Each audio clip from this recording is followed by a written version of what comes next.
네, 자, 정부 셧다운이 이제 마무리가 되면서 시장에서는 지표에 대한 기대감이 분명히 있는 것 같습니다. 물론 AI에 대한 우려감도 분명히 있는데 이러한 상황 속에서 어쩌보면 약간의 불확실성이 좀 내재되어 있는 그런 시장이 아닐까라고 생각이 듭니다. 지금 현재 프리마켓에서도 일부 종목들이 좀 큰 폭의 하락을 보여주고 있는 상황인데 먼저 이 정부 셧다운 이후에 우리 시장을 하나씩 좀 짚어나가면서 또는 연말까지 우리의 방향을 또 어떻게 봐야 되는지 좀 하나씩 짚는 시간을 가져보도록 하겠습니다. 자, 오늘 유진투자증권의 허지한 상무 모시고 이 이야기 이어나가도록 하겠습니다. 안녕하세요, 상무님. 네, 안녕하십니까. 예. 예전에 한번 제가 방송에서 한번 뵙고 정말 오래간만에 뵙습니다. 네, 그럼. 예, 더 얼굴이 좋아지신 것 같은데. 설마요. 건강이 안 좋으세요? 네, 그런 건 아니고요. 예, 알겠습니다. 자, 그러면 일단 정부 셧다운이나 어제 시장의 이런 분위기나 뭔가 좀 불확실성이 좀 있는 것 같아요. 시장에 뭐 AI에 대한 우려감도 좀 있는 것 같고 상무님께서 보시기에는 지금 시장 분위기를 어떻게 봐야 될까요? 어제 너무나도 큰 폭의 하락을 좀 보여주다 보니까 많은 투자자분들이 좀 이거 좀 어떻게 해야 되냐 그러한 어떤 우려가 좀 많이 있거든요. 네. 뭐 어떻게 보셨어요, 시장을? 근데 이제 저는 어떻게 생각하냐면 올해 미국 시장이 S&P 500 기준으로 해서 예. 올해 16% 정도 올랐잖아요. 맞아요. 물론 이제 저희가 이제 작년에 뭐 재작년에 워낙 많이 오르긴 했습니다만은 보통 지난 10년 동안 평균 S&P 500의 연평균 수익률이 10.5% 정도였습니다. 야, 그러니까 이제 작년, 재작년에 굉장히 이제 급락 이후에 이례적인 상승이었고 예. 사실 올해에 16% 정도 주가 상승이면 예. 사실 굉장히 잘한 겁니다. 어, 그리고 유난히도 9월달, 10월달 예. 계절적으로 굉장히 약하다고 하는 이 시점에 예. 사실 뭐 그 샘 올트만이 예. 여기저기 돌아다니면서 맞아요. 소위 말하는 펌프질을 막 하는 바람에 맞아요. AI에 대한 어떤 기대 예. 이런 것들이 이 주가에 꽤 많이 반영이 됐었다라는 거죠. 그래서 저는 제가 보기에는 뭐 셧다운 때문에 뭐 지표가 안 나오는 문제, 뭐 금리가 뭐 안 내릴 수도 있다라는 문제, 이런 여러 가지 문제들이 있긴 하지만 가장 근본적인 거는 주가가 꽤 많이 올랐다. 일단 많이 올랐다. 네, 그리고 지난 9월달, 10월달 동안 쉬어야 되는 시점에서 예. 안 쉬고 쉬지도 않고 올라왔죠. 너무 많이 올랐기 때문에 예. 기본적으로 지금 이제 실적 발표 시즌이 끝난 다음 지금이 예. 어떻게 보면 사실 이벤트가 없는 구간이거든요. 이제 마무리가 딱 되고 나서 네. 이제 뭐 다음 주 되면 뭐 엔비디아 실적 발표 하나가 있고 그 외에는 뭐 그닥 뭐 네. 없는 상황이잖아요. 예. 12월 FOMC까지는 사실 별 게 없거든요. 예. 그런데 보통 11월, 12월에 또 쇼핑 시즌이잖아요. 맞아요. 그러니까 이제 미국 사람들이 이제 열심히 쇼핑을 해야 되는데 팔아야 돼. 그러려면 돈이 있어야 되니까. 약간의 그 매도 압력도 있고 물론 뭐 주가는 그 10월부터 해서 한 내년 4월달, 5월달까지 계절적으로 좋은 시기입니다만 예. 그런 시기이기도 하고 예. 뭐 그러니까 이런 것들이 좀 겹치면서 주식시장이 조금 쉬어갈 타이밍에 못 쉬고 이제 너무 많이 오르는 거에 따른 부담이 최근에 좀 많이 반영이 되었지. 예. 이게 금리가 뭐 지금 내리고 있는 과정 가운데서 잠깐 쉰다고 이게 시장을 엄청 망가뜨릴 수 있는 요인이나 예. AI 물론 버블론이 계속해서 제기가 되고 있고 뭐 마이클 버리 이런 사람들 막 공매도 치고 네. 당연히 이제 부담은 있긴 하지만 예. 이것 때문에 장이 망가질 거다 또는 장이 급격하게 하락을 할 거다 이렇게 보여지지는 않습니다. 그렇게 보지는 않는다. 저희 프리마켓 뉴욕에서는 저희가 작가님이 이제 섭외를 하실 때 일단 상승장에 강한 의견을 가지신 분들만 저희가 모시거든요. 네. 오늘 잘 오신 것 같아요. 그렇진 않습니다. 자, 그렇다는 얘기는 일단은 건강한 조정이다 이렇게 우리가 좀 봐야겠네요, 결국에. 네네. 네, 지금 상황에서 많이 올라오기도 했고 지난 뭐 올라오는 그 상승장 속에서도 정말 어찌 보면 좀 그렇다 할 조정도 많이 없었고. 그죠? 그러다 보니까 지금의 일부 뭐 건강한 조정 국면이니까 뭐 그렇게 크게 우려할 사항은 아니다. 이렇게 이제 정리를 할 수 있겠네요. 네, 그렇습니다. 예.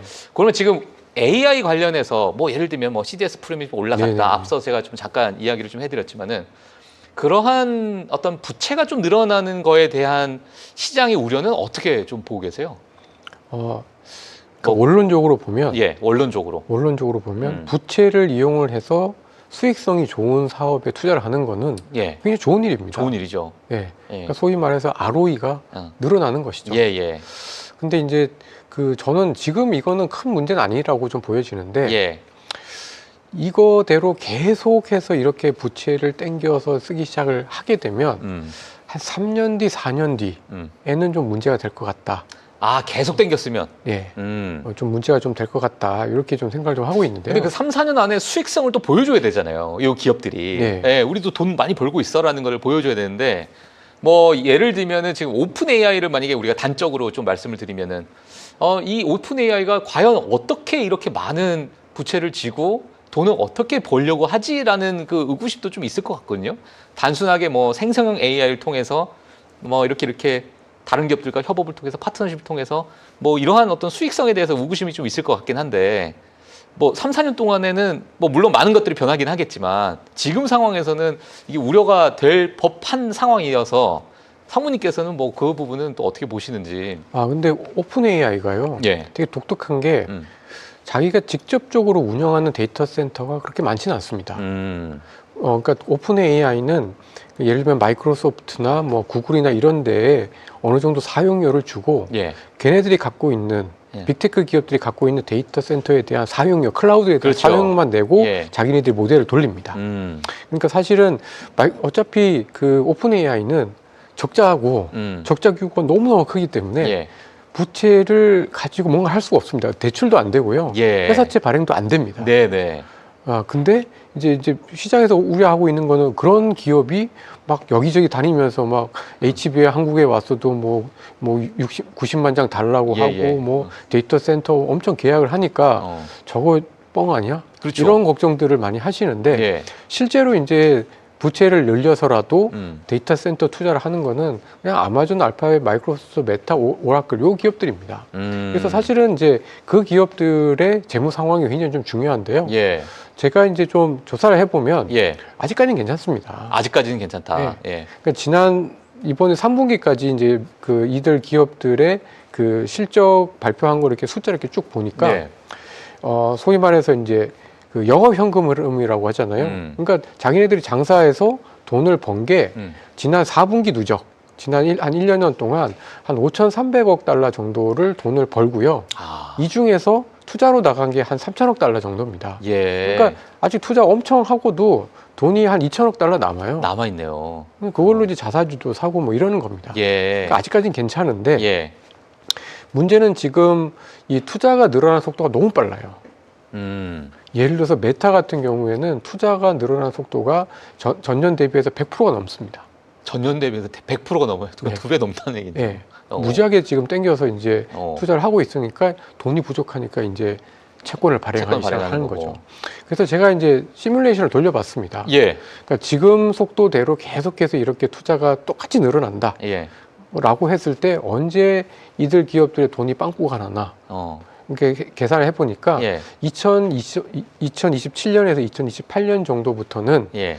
이제 자기네들이 이제 영업 현금 흐름보다 투자 규모가 많아져서 예.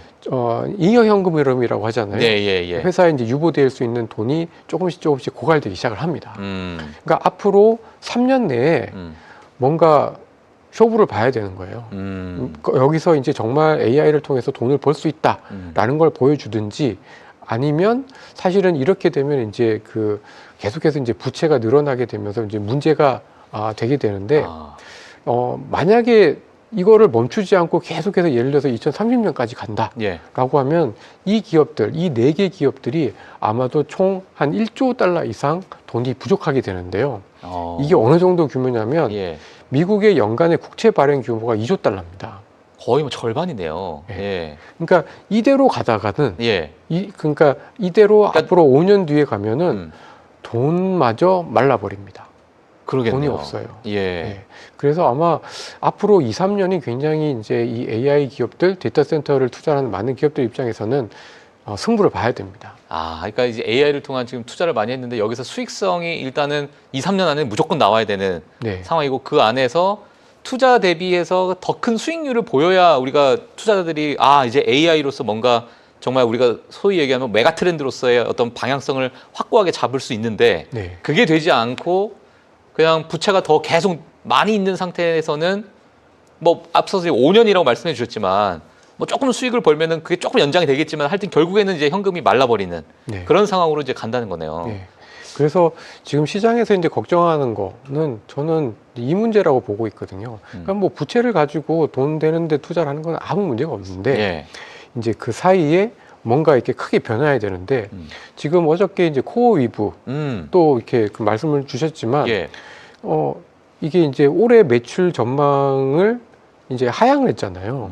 그러니까 이제 시장의 예상치보다 좀 하향을 하면서 뭐라고 얘기를 했냐면 지금 다 괜찮은데 데이터 센터의 그 완공이 지연되고 있다. 아. 그래서 4분기 때 지어져야 될 계획들이 그 내년 1, 2분기 정도로 좀 지연되고 있다. 요 얘기를 하면서 예. 한 주 동안 뭐 20, 30% 이상 주가가 빠진 맞아요. 거예요. 예. 그러니까 이게 수요가 없는 게 아니라 예. 이게 그 과도하기 때문에 공사를 막 하고 있는데 예. 이게 이제 미국 사람들 손이 느리잖아요.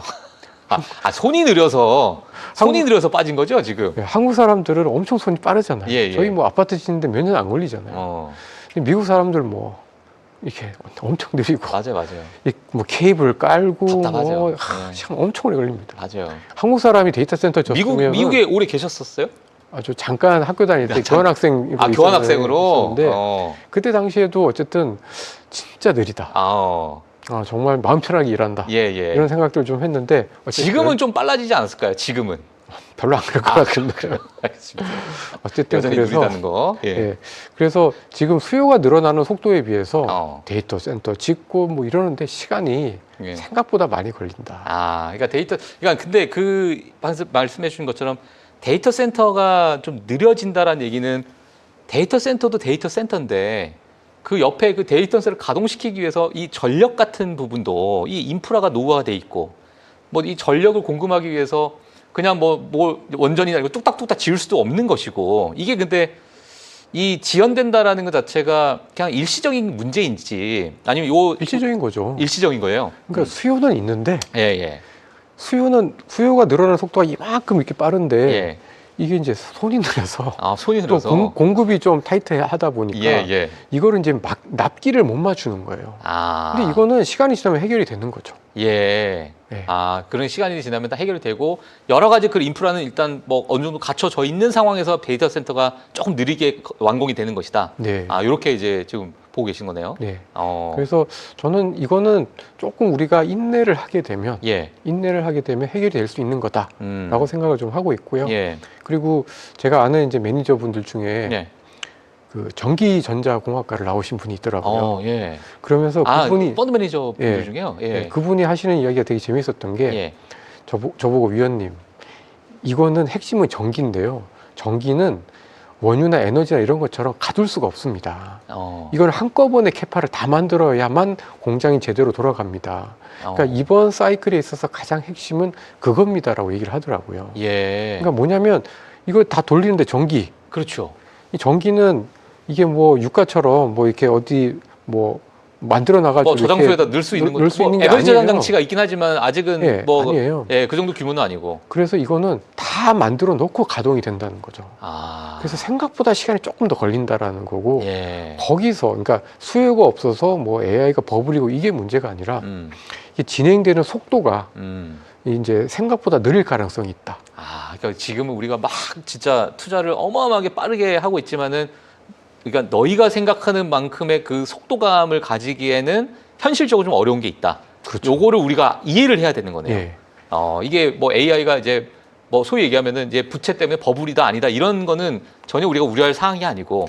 그러니까 진짜 그 수요대로 공급이 쫙 늘어나면은 앞으로 한 4년 뒤에 문제가 생기는데 그렇게 되기에는 너무 미국 사람들의 손이 느리다. 그리고 전기를 가둬둘 수가 없기 때문에 느려가지고 그죠? 제가 보기에는 그래서 그러니까 이제 주식시장에서 이제 이런 것들 때문에 나올 수 있는 어떤 주가 조정이 있긴 할 거예요. 근데 그 조정이라는 게 정말 버블이고 그래서 장기 하락으로 가는 하락이 아니라 우리가 기대에 비해서 이 수율이 맞춰지는 데까지 걸리는 시간이 필요하기 때문에 이거는 뭐 길면 한두 달 뭐 이렇게 조정을 받게 되면은 어느 정도는 충분히 해소될 수 있다. 저는 그렇게 좀 보고 있습니다. 알겠습니다. 제가 이제 여기서 이제 많은 저 위원님들 만나면서 정말 뭐 이런 말씀 드리기 정말 죄송스럽지만은 저희가 이제 유튜브이기 때문에 정말 다양한 롱도리를 만나는 것 같습니다. 저는 개인적으로. 이 의원님도 네. 뭐랄까요? 조금 되게 정제돼서 말씀하시지만은 정말 강한 뷰를 좀 가지고 계신 것 같아서 이 AI에 대해서는 뭐 전혀 흔들림 없이 계속 쭉 진행이 된다라고 보고 계시는 거잖아요.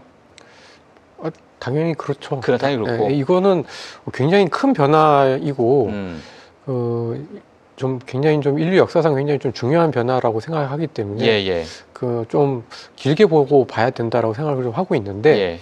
다만 이제 지금은 아직까지 이제 데이터 센터를 지어서 막 이제 뭔가를 하는 굉장히 초기 단계라고 좀 보여집니다. 예. 제가 이제 좀 딴 얘기일 수도 있는데 예. 그러니까 혁신이 그 주식시장에 반영이 되고 이게 이제 실제로 이제 끝나거나 주가에 대한 반영이 이제 마무리가 되는 시점을 예. 뭐 예를 들면 1920년대 그때 당시에 이제 뭐 전구나 뭐 전자제품들 그다음에 90년대 들어서 이제 닷컴 버블이나 PC, 인터넷 이런 것들을 좀 제가 조사를 해보니까 예. 소위 말해서 침투율이라는 게 있잖아요. 예. 그러니까 이제 예를 들면 저희가 쓰는 뭐 세탁기, 뭐 전자레인지 이런 거를 1000가구 중에 얼마나 사람들이 다 쓰고 있느냐. 이런 어떤 침투율을 봤을 때 예. 침투율이 20%에서 한 60%대까지 갈 때까지는 예. 주식시장이 대체로 보면 갑니다.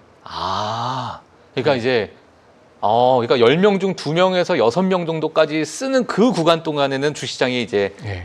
힘차게 간다. 예. 근데 이제 그 이후로는 그 이후로 예. 그러고 나면은 이제 시장이 이제 어느 정도 포화 상태라고 이제 포화 상태 내지는 성숙 단계로 가게 되면 이제 그 다음부터는 주가가 힘을 못 씁니다. 그리고 빠지기도 하고 예. 버블이 터지기도 하고요.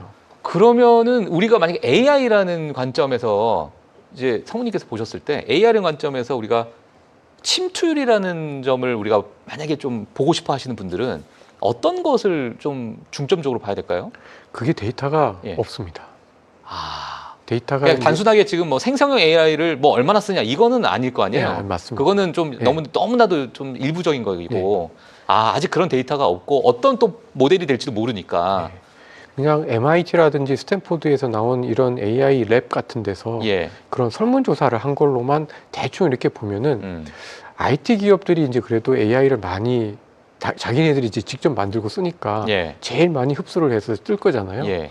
이제 그런 기업들이 대체로 이제 한 40% 이상 이렇게 이제 업무에서 이제 AI를 도입을 한다 예. 이렇게 하고 있고 실제로 이제 뭐 예를 들면 그 식당이라든지 예. 이런 그 테크가 아닌 기업들에서는 예. 이 AI를 가지고 이렇게 하는 업무가 거의 그냥 없죠, 그냥 사실 아직은. 페이퍼 쓰고 이렇게 다큐멘테이션 하는 일을 하는데 약간 도움을 얻는 정도이기 예. 때문에 평균적으로 봤을 때는 제가 이제 대충 계산을 해보면 한 20% 30% 정도. 그러니까 이제 시작을 해서 이제 약간 이제 도약기인 거고 예. 이게 실제로 이제 정말 저희의 생활에 깊이 들어와서 쓰일 때까지는 아직까지는 좀 많이 남았다. 많이 남았다. 저는 그렇게 좀 생각을 하고 있습니다. 제가 그 최근에 맥킨지 보고서를 좀 봤거든요. 맥킨지 보고서를 봤는데 거기에서 이야기하는 그 맥킨지 보고서에서는 AI를 이제 각 산업 분야로 쫙 나눠가지고 IT부터 해서 또는 뭐 제조까지 네. 뭐 정말 어마어마한 그 산업을 세분화시켜가지고 그 분야에서는 어느 정도 지금 AI를 지금 채택을 하고 있고 어느 정도 쓰고 있는가에 대한 그 비율을 좀 나타내는데 정말 소수만 거의 제조업은 거의 안 쓰더라고요. 1% 남짓 뭐 그 정도밖에 안 되고 네. 그 보고서에 그 이제 어떤 뭐 그 기준에 맞춰서 보게 되면 물론 지금 뭐 일부 뭐랄까요, 뭐 IT나 아니면은 그 정보를 다루는 그러한 업종들은 조금은 이제 사용하지만은 그것도 완전 한 10%, 뭐 15% 내외 남짓하니까 그럼 나머지 있는 그 텅텅 비어 있는 부분이 결국에는 다 채워질 때까지는 어느 정도 그게 우리가 하나의 침투율이라고 또 볼 수도 있는. 네, 그렇습니다. 그러겠네요. 네. 근데 이제 과거에 말씀하신 것처럼 뭐 세탁기다, 뭐 스마트폰이다. 아니면 인터넷을 쓴다라는 것은 뭐 가정에 컴퓨터를 몇 대를 두고 있는가 뭐 이런 것들로 어찌 보면 우리가 숫자로 좀 쉽게 갈 수가 있었을 것 같은데 AI라는 것 자체는 얼마나 쓰냐라고 우리가 뭐 어떤 기계라고 보기도 힘들 것 같고 맞습니다. 네. 그러니까 이거를 어떤 기준으로 우리가 봐야 될까를 또 제가 지금 잠깐 생각이 좀 들거든요. 네. 뭐 어떻게 상무님 어떤 식으로 봐야 될까요, 이거는? 저도 그 부분에 대해서는 정확하게 잘 모르겠어요. 그러니까 이제 어떤 사물에 또 덮여질 수도 있고 이게 자동차가 될 수도 있고 너무나도 무궁무진하니까 이건 아직까지 우리가 어떤 기준점을 삼기가 참 애매한 상황일 수 있겠네요. 근데 이제 저희가 예. 이제 일을 함에 있어서 정말 AI를 활용하는 어떤 정도라든지 예. 그러니까 이제 물건을 어떤 저희가 이제 제조업에서 만드는 과정에서 네. 실제로 이제 AI가 이제 기여하는 부분들 이런 부분들이 적어도 저희 눈에 직접적으로 이렇게 보이는 시점이 와야만 예. 그런 것들이 어느 정도 또 집계도 되고 어. 뭐 확인도 되고 예. 그러지 않을까라는 생각에서 보면은 예. 아직은 뭐 이제 좀 저희가 이제 AI라는 거에 대해서 처음 이제 눈을 뜨고 이게 저희 생활 속에 이제 조금씩 스며드는 그런 과정이다. 예. 그렇게 좀 보고 있습니다. 알겠습니다. 자, 그러면 일단 우리가 또, 어찌 보면은, 그러니까 AI에 대한 부분은 다들 이제, 다들 믿고 있는 것 같은데, 지금 이제 조정이 크게 오고 있다는 얘기는, 단순하게 약간 심리적 작용이 많이 반영이 되고 있는 거잖아요. 그러니까 이게 정말, 너무 좀 너무 속도가 너무 빨리 가는 거 아니야? 또는 그 안에 이제 부채 문제가 있고, 또는 금리나 안 될 수도 있는데, 이런 것들이 기업들의 실적에 또 영향을 주지 않을까?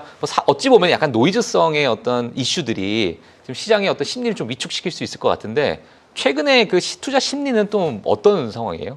사모님께서 보시기에는. 그러니까요. 네. 그러니까 제가 보니까 그 지난 9월달, 10월달 주가가 오르는 과정에서 예. 너무 낙관론이 팽배해졌습니다. 너무 낙관론이 팽배했다. 그러니까 이게 이제 역발상 지표들인데 예. 저희가 보면은 그 미국의 인베스터 인텔리전스라는 기관이 있는데 예. 거기서 이제 불베어 레이셔라는 게 있어요. 예, 예.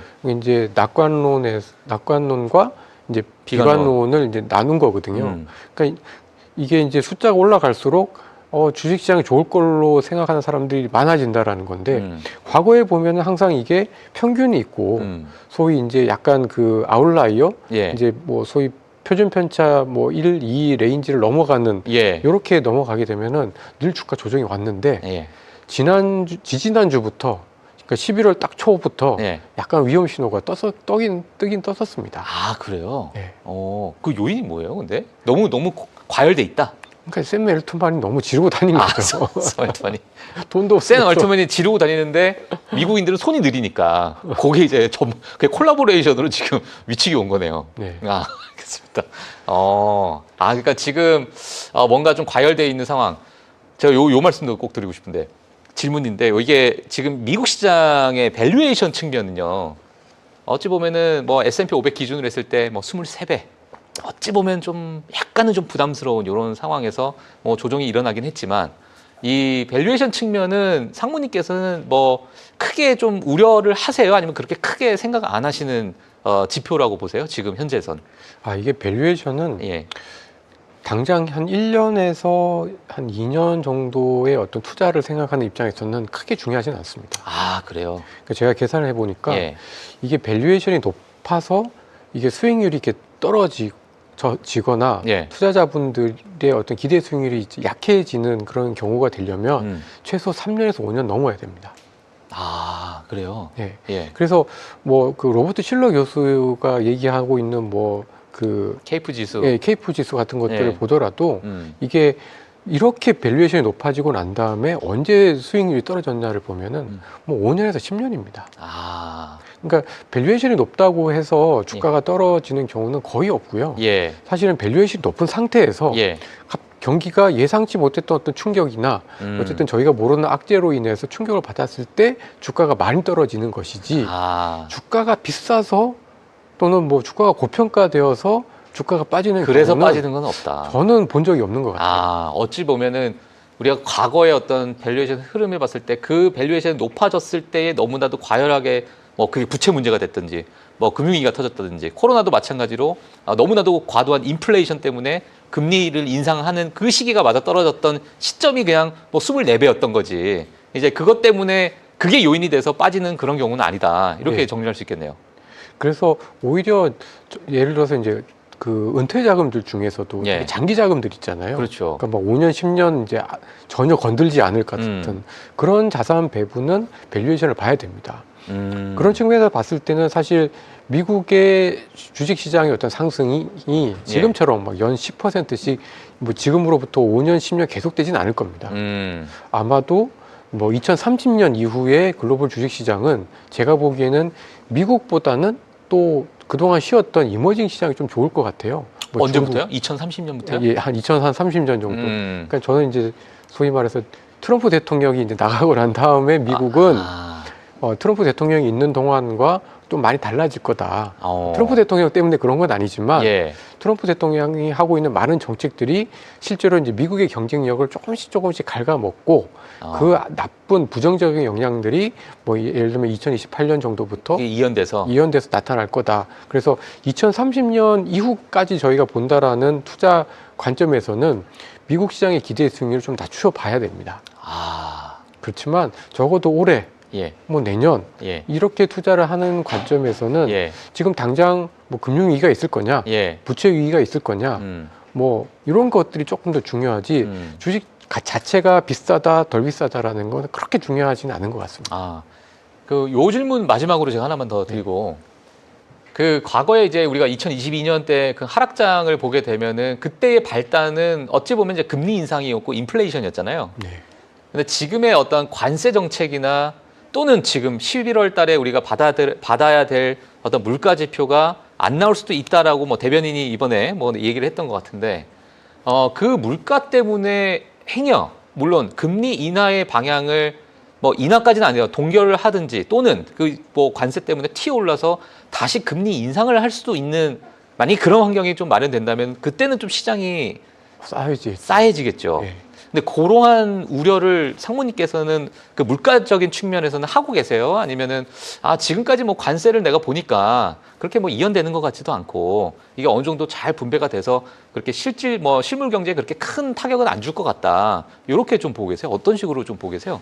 저는 예. 물가가 올라갈 거긴 한데 예. 지금 미국의 물가 지수가 3.1%잖아요. 예. 올라갈 거긴 한데 생각보다 속도는 그렇게 빠르진 않을 거다라고 보고 있습니다. 그러니까 지금 3.1%가 내년 한 이맘쯤 되면 한 3.5, 3.6 정도가 될 것 같아요. 예. 그러니까 점진적으로 정말 소폭 올라가는 거네요. 점진적으로 이렇게 높아질 것 같고 예. 아마 내년이나 내후년 되면은 뭐 이대로 가다가는 뭐 4%가 될 수도 있죠.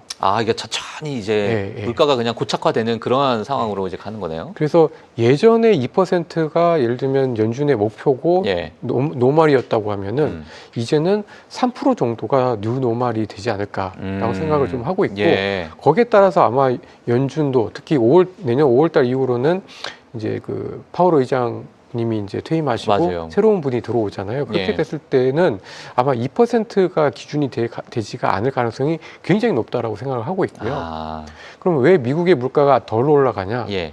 지금 이렇게 미국의 공산품 가격은 생각보다 올랐습니다. 예, 상품 가격이. 예. 근데 그러니까 제조업 쪽에서 이제 물건을 수입하는 거는 관세 때문에 올랐는데 지금 특이하게 임대료가 떨어지고 있어요. 맞아요. 요즘에 임대료가 계속 떨어지고 있다는 녀석 저도 이제 왜 그런 거예요? 둔화라고 봐야 됩니까, 그걸? 아니면 둔화죠. 소비력. 예. 둔하고 경기가 그렇게 썩 좋지 않은 건데 저는 그게 두 가지인 것 같아요. 뭐냐면 미국이 지금 양극화가 너무 심하거든요. 그러니까 약간 중산층 이하 계층의 소비가 좀 안 좋아지고 있는 것 같은데 예. 저는 거기에는 AI도 영향을 주고 있는 거 아닌가.